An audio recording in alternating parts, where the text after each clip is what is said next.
Starting today, you're living alone in this house because your presence isn't beneficial for our child's upbringing.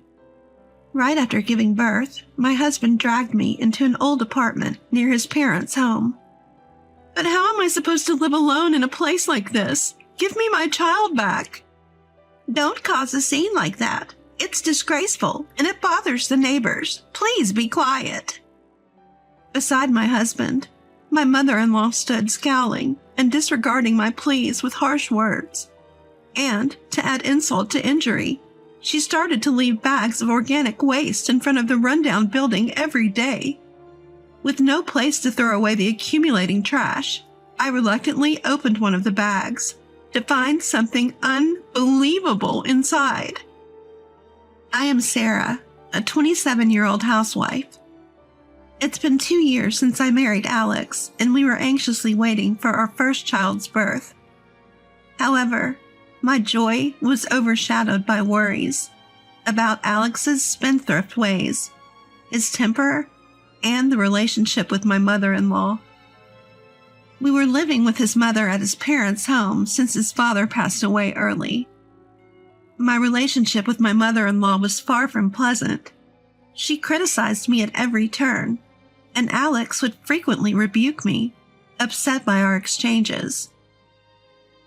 "What kind of folding is this? You'll crease the clothes. Can't you do even this properly? Start again from the beginning." "But the other day, Mother, you told me to fold them this way." "What? Are you blaming me?" My mother-in-law threw the clothes I'd folded onto the floor, messing them up, and angrily pushed them into the nearby laundry basket. She constantly criticized my household chores, and more often than not, she would change her instructions, making it look like I was the one making mistakes. "Sarah, why can't you remember simple things? Imagine how I feel, coming home from work and always having to hear about this." Whenever Alex heard such conversations, he'd instantly lose his temper, lash out at objects, and blame me loudly. Alex was cold to me, yet strangely possessive. The only numbers on my cell phone were Alex's and his family's. My internet history was visible to Alex as if shared, and my location was monitored through GPS. I knew Alex was jealous before we married, but instead of getting better, the constraints worsened. I was tired and started considering divorce. I managed to contact a law firm I spotted on a billboard from a payphone at a store. I explained my situation and began preparations for divorce. Fortunately, I had some savings from before the marriage. The lawyer sympathized with my situation and assured me, "We will definitely get your divorce settled. As for the payment, you can pay it in installments after your life stabilizes." One day, I noticed I had been feeling unwell for a few days. I rushed to the hospital, and to my disbelief, I found out I was pregnant. I had been taking precautions to avoid pregnancy for the sake of the divorce, but Alex had hidden my medication, and I suspect that was when I got pregnant. Mixed feelings of joy for the child and anger towards Alex's actions made me determined to divorce soon. But I had no family home to return to, and with severe morning sickness, I couldn't act as quickly as I wanted, and had to spend the days leading up to childbirth at Alex's family home. Alex, knowing about the child, softened his attitude, either convinced I wouldn't run away or genuinely happy about the child. "We'll need to renovate the house for the baby. If it's a boy, he'll play basketball or football, and if it's a girl, she'll learn to respect men." He shared his self-centered educational philosophy. All the while, I kept responding vaguely, knowing internally that I'll divorce once the baby is born. During my pregnancy, my mother-in-law said to me, "If something happens to you, the neighbors might misunderstand and think I did something. So Sarah, just focus on the baby and don't do anything extra. I don't understand why Alex had a child with someone like you. I'll take care of you until the baby is born, but I really wish you would leave." Despite her constant complaints, she stopped piling chores on me, and I was able to rest. My morning sickness was severe, But even though she complained, "What on earth can you eat? You're so troublesome," she did prepare meals, which helped me get by. However, I almost suffered from malnutrition and had to spend the week before childbirth in the hospital. I safely gave birth to a healthy baby boy and was about to contact my lawyer to proceed with the divorce from Alex as planned when I noticed all my pre-marriage savings were gone. My diary, where I documented harassment from Alex, and my mother-in-law, which I was planning to give to my lawyer, was also missing. Could it be Alex? I was shocked, and then I heard Alex's voice from behind me. "Looking for this?" I turned around, and there was Alex, smirking, and holding the diary that I had locked and hidden deep in the closet. "You even locked it. What were you writing?" "Give it back." "Shut up. What were you hiding from me, your husband?" "I'm preparing for our divorce. I can't live any longer with someone as unpredictable as you, who quickly resorts to throwing things and shouting to make me obey. I want a divorce," I declared, straying from my plan, but determined to see it through. "Fine. I'll give you a divorce, but the kids are staying with me." With that, Alex dragged me to a rundown apartment in the neighborhood near his parents' home. "You staying close is bad for the kids. From today, you're living here alone. While you're living here, I'll let you see the kids once a week. If you leave, you'll never see them again." "What are you saying? Give me back my kids." "Stop making a scene. You're disturbing the neighborhood. Please keep it down." Suddenly, my mother-in-law, who had joined us unnoticed, scolded me while holding my child. I need to get out of this situation somehow. I thought desperately, but no solution came to mind, and I was thrust into the dilapidated apartment. It seemed that Alex had noticed my intentions to divorce during my hospital stay and prepared this situation meticulously. My kids ended up with Alex, and I couldn't just abandon them in their current situation. The next day, I waited for Alex to leave before I tried to leave the apartment to check on the situation at my in-laws, but I noticed a strange smell. Investigating, I found to my shock that there were bags of organic waste dumped outside my room. I couldn't believe my eyes, but I immediately knew it was my mother-in-law's doing. "Oh, Sarah, you're just waking up. Even if we're taking care of the kids, don't you think you're lacking a sense of responsibility as a mother? Well, never mind. There's no space at our place for this garbage, so you could keep it here until garbage day." While holding my child, my mother-in-law brazenly said this to me when I visited her house. I have to get my kids back and contact a lawyer. Thinking this, I waited for an opportunity, but 3 days passed. Every morning during this time, bags of organic waste were dumped in front of my house. I was filled with rage, wondering what I had done to deserve this. However, on the third day, a turning point came. It was when I was moving the usual bag of garbage dumped in front of my house. Usually, the garbage bag was black, but that day, it was a white bag that was see-through. And upon closer inspection of the bag, I noticed an envelope inside addressed to Sarah. I immediately took out the envelope and checked inside, where I found several $100 bills and a letter from my mother-in-law. In it, she wrote about wanting to help with the kids and the divorce from Alex, but being under surveillance and unable to do anything, that she had been putting envelopes with some money in the garbage bag since a few days ago, and an apology for what happened. Surprised by this, I checked the other garbage bags, and sure enough, there were envelopes in the other bags as well, each with a small amount of cash inside. I am truly sorry for all I've done. I knew about Alex's abhorrent behavior, and I was harsh to you because I wanted you to escape from him. Due to Alex's surveillance, I had to resort to such measures. I sincerely apologize for all the troubles I have caused. As for the money, I'm sorry I could only give you this much, while dodging Alex's watchful eyes. Yesterday I received a call from a lawyer. He didn't give me many details, but he mentioned he'll visit tomorrow noon. Please, run away with your child. I will deal with Alex. I'm really sorry." The note from my mother-in-law was written in ink that had blurred in places, perhaps due to her tears.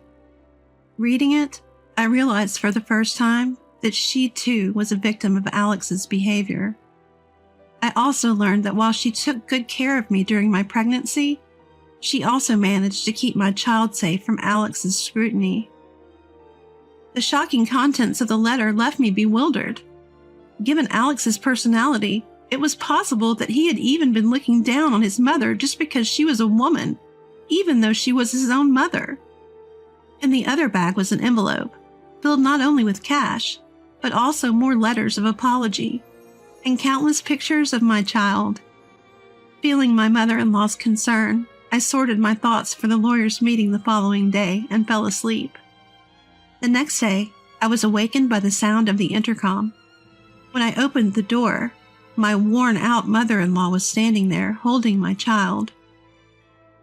"Alex is on a business trip starting today and won't be back for 3 days. This might be our last chance. I am truly sorry." "What will you do now, mother-in-law? Won't Alex fly into a rage when he finds out the child is gone?" "Probably, but that's my responsibility since I raised Alex. Besides, I can't work at my age, and since I'm not very smart, I can't survive without Alex's support." I invited my mother-in-law into the house to hear more of her story. As it turned out, she had been subjected to a form of brainwashing from Alex and her late husband, who constantly told her she was incompetent. Her life was devoid of freedom, dedicated entirely to them. She wasn't even allowed to watch TV when her husband was alive, and it was only after his death that she was able to watch a few programs. It was through them that she realized something was wrong with her situation. However, she was unable to free herself and became cold and distant towards me when I came into the family as Alex's wife, hoping to prevent me from suffering the same fate. "I may never forget what you said to me, mother-in-law, and my wounds may not heal easily, but you've paved the way for me to escape from Alex. Let's run away together. We have to avoid letting Alex ruin the rest of our lives." My mother-in-law looked puzzled at my words. "I can't do that. I'm good for nothing. I'll only be a burden if I run away with you," she insisted. In the midst of all of this, the lawyer I had been consulting since before my pregnancy arrived. I told him everything that had happened, and his face grew grim as he listened. "What do you want to do, ma'am? Please tell me your true feelings. I will support you with all my might." After some contemplation, the lawyer asked my mother-in-law with sincerity. She responded, "I truly want to break free from Alex. I love him because he is my child. But living a life constantly being invalidated is unbearable. It's painful to think I won't see my grandchild anymore, but..." With this story, she showed the lawyer her bruised arm. The bruise was so large it shocked me. When I asked my mother-in-law about it, she revealed that after I left, Alex had become abusive due to our child's crying at night.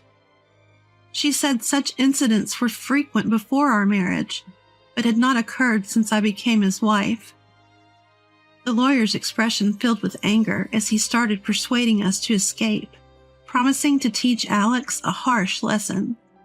Yet his persuasion fell on deaf ears, and my mother-in-law went straight back to her marital home, waiting for Alex to return. We couldn't change her decision, so the lawyer and I began preparing to flee. I called my cousin, explained the situation, and asked if I could hide at her place for a while. She accepted, crying, "Why didn't you tell me sooner?" I quickly packed and headed to my cousin's house with my child. A few days later, I got a call from the lawyer, asking if I wanted to participate in a discussion about divorcing Alex. During the call, the lawyer told me that my mother-in-law had changed her mind and would join the discussion. I decided to participate, as it was going to be the last time. On the day of the meeting at the lawyer's office, Alex and my mother-in-law were already there. Seeing me, Alex said, "I was worried. I will kick Mom out. Let's live together, just the three of us." Ignoring him, I took my seat, and the lawyer started explaining about the divorce, alimony, and child support. Alex kept pleading with me to return, but I replied, "Alex, the lawyer is speaking. Can't you listen when he is discussing something so important? Have you ever thought about how I feel? Hearing you talk about our life together when I'm already tired of it?" Alex's face turned red, and he seemed ready to explode, but he held back, likely due to the lawyer's presence. After the lawyer finished explaining, and when the discussion had calmed down, Alex asked, "What are you so unhappy about? If it's not about Mom, we can work it out, can't we? How can you not understand that I love you so much? Do you really think we can divorce over something like this?" "Love, don't make me laugh. You've isolated me from the outside world, subjected me to your anger. How can you be so selfish?" I replied, laughing. Alex stood up, but sat back down at the lawyer's instruction. He then turned his rage towards his mother. "Why are you silent when Sarah is leaving because of you? How could you give her money without consulting me, ruining our child's happiness?" he shouted. "To ensure Sarah's life wouldn't become miserable because of you," my mother-in-law retorted, and produced an IC recorder that had captured the constant derogatory and controlling words Alex had thrown at me. She had been preparing for this day since before I got pregnant. "With this amount of evidence, a divorce would undoubtedly be granted, even if it comes to a trial. Would you rather agree to a divorce here and now, or let it escalate to a trial and have it become known to your company and those around you?" The lawyer grouped all the evidence I had gathered, thrusting a divorce at Alex. Alex, seeming resigned, slumped and signed the divorce papers, saying, "I'll divorce here. I'll transfer the money right away. Just give me another chance." "When? Right now? Do you have the full amount ready?" As I responded to Alex's plea, he instantly brightened up, promising to arrange the money immediately, and rushed off to the bank. Returning quickly, a smiling Alex showed me the transaction history and asked, "How about now? Feeling like coming back a little?" I laughed out loud at this, replying, "You can't be serious. You think if I come back, this money comes back too? I'll never see you again." With that final statement from me, Alex was stunned. And to put the final nail in the coffin, my mother-in-law chimed in. "I've put up with a lot till now, but if it ends this quickly, it's for the best. Alex, I'm leaving you. I'll live on my own." She then handed out a piece of paper. "Don't involve me anymore. If you do, I'll take this to the police." The paper was a medical report of injuries inflicted on my mother-in-law by Alex. Then the lawyer calmly stated, "From your past behavior and evidence collected so far, your mother is well prepared to file a lawsuit." Alex broke down crying. "Why? Even Mom is betraying me." In response to Alex's anguished voice, my mother-in-law grimaced, and I addressed him. "Betrayal. You're the one raising a hand to your family. Yet when you get hurt by that same family, you cry. We've been enduring all this time." Ignoring Alex, who was glaring at us in silence, I took my mother-in-law's hand and left the office. After that, the meeting at the lawyer's office with Alex concluded smoothly, and my mother-in-law sold the family home and moved to Atlanta, relying on her relatives. Apparently, she was living comfortably off her late husband's considerable legacy. As for me, I got a job in a faraway place after the divorce was finalized. Now, with the help of others around me, I am living a new life with my child. My marriage was filled with endurance and my own preconceptions, putting up with unnecessary suffering and almost ruining my life. I want my child to avoid such pointless endurance and hope they become a gentle person with their own will, consideration, and kindness towards others. While praying for this, I want to take care of my own heart and move forward in my new life.